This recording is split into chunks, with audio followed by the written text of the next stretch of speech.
Hey everybody, welcome back to the JabbaTheGriffin show, starring JabbaTheGriffin as JabbaTheGriffin.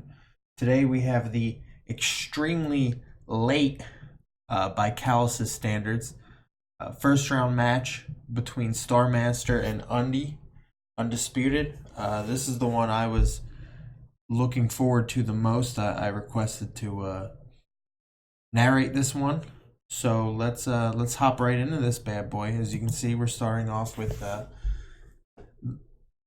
Metagross against the Melodic lead. You don't see Melodic up front a lot, but you're seeing it a lot this tournament because she thick.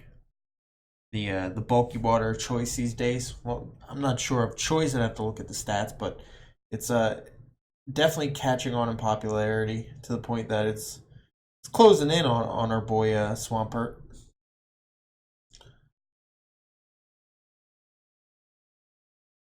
So we just have some early game poking.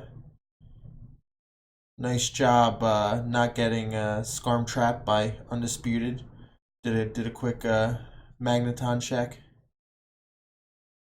which is always that was an extremely fast switch, which is always nice. We'll see what he does now, full well knowing that the Magneton exists. Maybe he has Dougie in the back, which would be crazy, but looks like he's just content to grab lefties, I guess, on Melodic. I'm not sure. It looks like we're in a double game.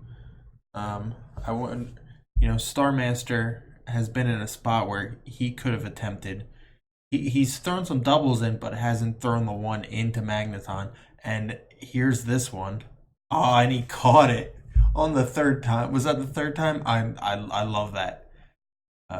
I mean, obviously he could have caught him every time, but no one expects it to be on the third switch. Well, obviously Starmaster by this point is thinking, he doesn't have Dougie. Undisputed obviously was just essentially playing safe, making sure that he could catch it without any risk.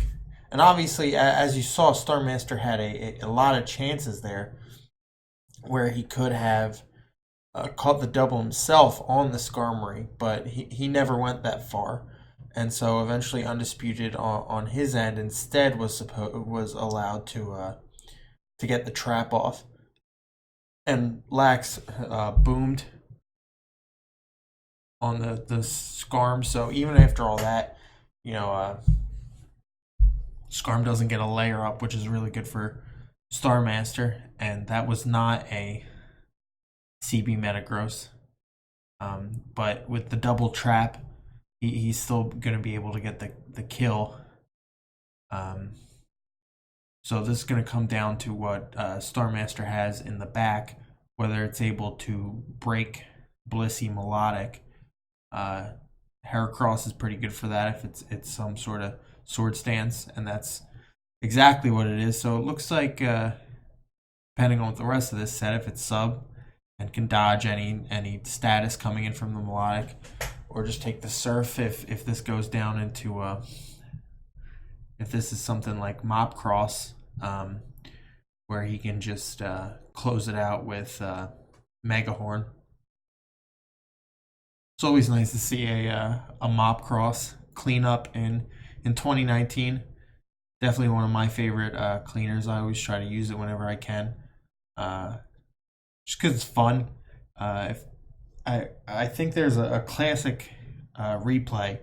It might still be on YouTube. It's Aelus versus I forget who he played, but it's one of the greatest replays I've personally ever seen in my life, and it's a Mopcross clean from an unwinnable position, and obviously in true Mopcross fashion, it misses its last Megahorn.